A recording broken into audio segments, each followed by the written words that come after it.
Assalamualaikum warahmatullahi wabarakatuh. Selamat siang rekan-rekan semuanya. Pada kesempatan kali ini saya akan menjelaskan tentang efisiensi anggaran di tahun 2025.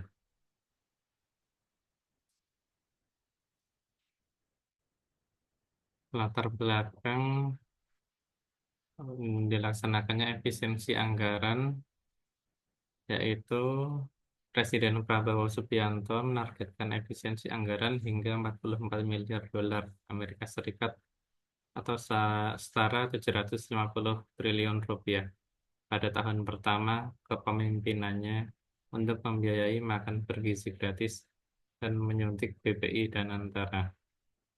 Pemerintah diingatkan agar kebijakan efisiensi memberi dampak maksimal bagi kesejahteraan masyarakat. Rencana efisiensi anggaran itu diumumkan Prabowo saat berpidato di acara HUT ke-17 Partai Gerindra di Sentul International Convention Center atau SICC, Bogor, Jawa Barat, Sabtu 15 Februari 2025. Dalam materi paparannya, ia menyebut bahwa efisiensi anggaran akan dilakukan dalam 3 putaran. Tujuan efisiensi anggaran tahun 2025. Secara garis besar, tujuan kebijakan efisiensi anggaran tahun 2025 adalah satu, mengoptimalkan penggunaan dana publik, mengurangi pemborosan, dan memastikan setiap rupiah yang dibelanjakan memberikan manfaat maksimal bagi masyarakat. Hal ini diwujudkan dengan mengurangi pengeluaran di pos-pos yang tidak mendesak dan menyederhanakan birokrasi dalam pelaksanaan APBN dan APBD. Yang kedua, penguatan disiplin fiskal.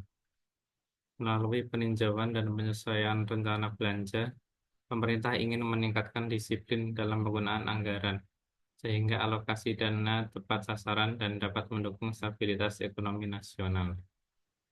Yang ketiga, fokus pada program prioritas. Melalui peninjauan dan penyesuaian rencana belanja, pemerintah ingin meningkatkan disiplin dalam penggunaan anggaran, sehingga alokasi dana tepat sasaran dan dapat mendukung stabilitas ekonomi nasional. Yang keempat, reformasi pengelolaan anggaran. Kebijakan ini juga bertujuan untuk menyesuaikan struktur anggaran di berbagai kementerian dan lembaga agar lebih responsif terhadap kebijakan strategis dan adaptif terhadap perubahan situasi ekonomi dan sosial. 3 putaran efisiensi. Putaran pertama adalah penghematan dari pos bagian anggaran Bendahara Umum Negara atau BABUN sebesar 300 triliun rupiah. BABUN adalah pos anggaran yang langsung dikelola oleh Menteri Keuangan dan tidak berada di bawah pos anggaran kementerian dan lembaga atau KL tertentu. Putaran kedua berasal dari hasil pemangkasan anggaran di seluruh KL yang baru selesai dilakukan per 14 Februari 2025 sesuai Instruksi Presiden Nomor 1 Tahun 2025. Penyisiran anggaran itu dilakukan sampai ke satuan 9 atau item belanja rinci. Efisiensi anggaran tersebut awalnya ditargetkan 306,7 triliun rupiah, tetapi bertambah menjadi 308 triliun. Nantinya 58 miliar dari hasil efisiensi itu akan dikembalikan lagi ke 17 KL. Belum diketahui KL mana saja yang akan menerima pengembalian anggaran. Dengan demikian, hasil efisiensi yang dikantongi Prabowo dari putaran kedua tersisa 250 triliun. Putaran ketiga adalah tambahan penerimaan yang disasar dari dividen Badan Usaha Milik Negara atau BUMN yang ditargetkan mencapai 300 triliun pada 2025. Dari jumlah tersebut, 100 triliun rupiah bakal dikembalikan lagi ke BUMN dalam bentuk penyertaan modal negara atau PMN.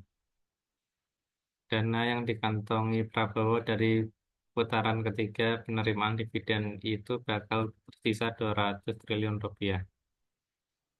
Dengan demikian, 3 putaran penghematan itu akan menghasilkan dana cadangan bagi pemerintah Prabowo sebesar 750 triliun untuk tahun 2025. Pemanfaatan hasil efisiensi.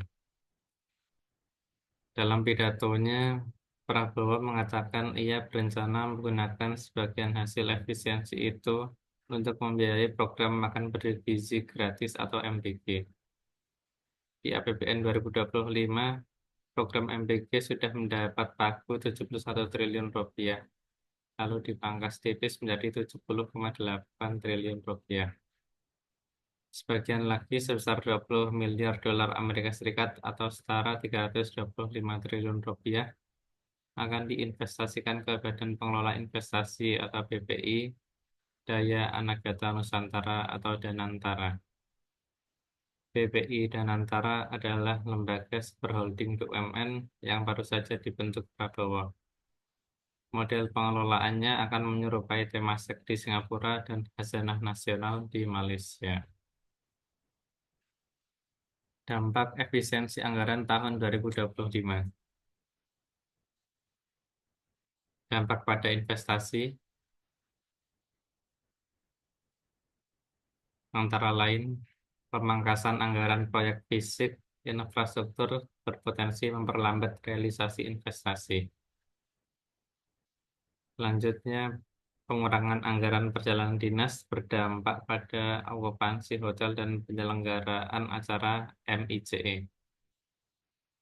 Selanjutnya, turunnya kunjungan dinas berdampak pada sektor pariwisata. Selanjutnya, berkurangnya daya beli masyarakat mempengaruhi sektor barang konsumsi. Selanjutnya, dampak pada layanan publik. Antara lain, layanan kebencanaan BMKG berkurang. Selanjutnya, pengurangan karyawan RRI berdampak pada tenaga lepas seperti kontributor dan penyiar. Dampak pada kesejahteraan masyarakat. Antara lain, kualitas pelindungan saksi dan korban LPSK turun. Selanjutnya, observasi dan kemampuan mendeteksi dinamika cuaca, iklim, kualitas udara, gempa bumi, dan tsunami terganggu. Selanjutnya, kecepatan informasi peringatan dini tsunami menurun. Selanjutnya, jangkauan penyebarluasan informasi gempa dan tsunami menurun. Selanjutnya, kecepatan akurasi informasi cuaca, iklim, gempa bumi, dan tsunami menurun. Keuntungan dari keberhasilan efisiensi anggaran tahun 2025. Keberhasilan pelaksanaan efisiensi anggaran tahun 2025 dapat membawa berbagai keuntungan yang signifikan, antara lain: 1. Peningkatan efektivitas penggunaan dana publik. Dengan mengurangi belanja yang tidak mendesak dan menekan pemborosan, dana yang berhasil dihemat bisa dialokasikan ke program-program strategis dan prioritas, seperti pembangunan infrastruktur, program sosial, misalnya program makan bergizi gratis, transformasi ekonomi, dan ketahanan pangan. Hal ini berpotensi meningkatkan kesejahteraan masyarakat secara langsung. Yang kedua, penguatan disiplin fiskal dan stabilitas ekonomi. Dengan mengoptimalkan penggunaan anggaran, pemerintah dapat memperkuat tata kelola keuangan negara dan mengurangi defisit. Disiplin fiskal yang lebih baik ini pada gilirannya dapat meningkatkan kepercayaan investor dan pelaku ekonomi, mendukung pertumbuhan ekonomi yang berkelanjutan.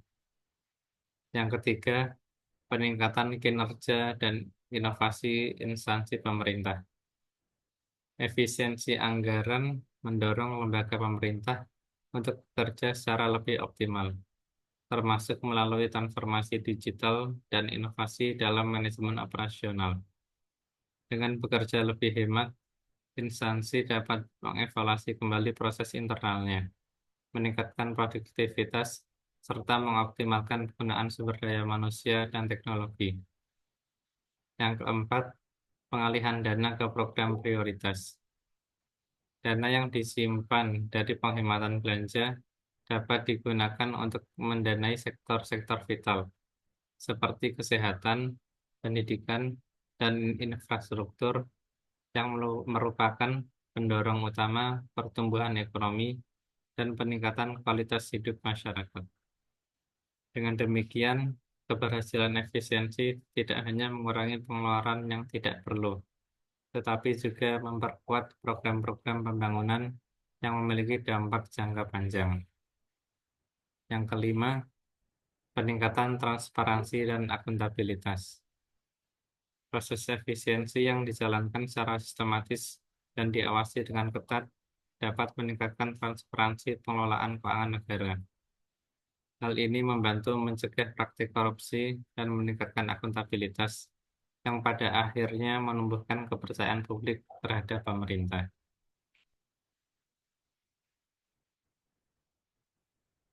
Pandangan sistem pengendalian manajemen terhadap kebijakan efisiensi anggaran tahun 2025. Pandangan sistem pengendalian manajemen terhadap kebijakan efisiensi anggaran tahun 2025 menekankan perlunya memastikan bahwa upaya penghematan tidak mengorbankan kualitas dan efektivitas kinerja organisasi. Dalam konteks pengendalian manajemen, beberapa hal yang diharapkan meliputi: satu, transparansi dan akuntabilitas. Sistem pengendalian manajemen mengharapkan bahwa setiap pengurangan belanja harus dapat dilacak dan dipertanggungjawabkan. Hal ini memungkinkan pimpinan untuk memantau apakah dana yang dihemat benar-benar dialokasikan ke program-program prioritas dan mendukung pencapaian kinerja organisasi. Yang kedua, pengukuran kinerja dan evaluasi berkala. Dalam kerangka pengendalian manajemen, penerapan kebijakan efisiensi anggaran perlu disertai dengan indikator kinerja atau key performance indikator yang jelas. Evaluasi rutin dilakukan agar setiap perubahan alokasi anggaran dapat dinilai dampaknya terhadap operasional dan capaian target strategis organisasi. Yang ketiga, fleksibilitas dan adaptasi proses. Sistem pengendalian manajemen menekankan pentingnya mekanisme yang fleksibel untuk menyesuaikan proses pengelolaan anggaran. Hal ini mencakup penyesuaian jumlah dan cakupan pemeriksaan atau audit internal. Agar mesti terjadi efisiensi, kontrol internal, dan standar operasional tetap terjaga.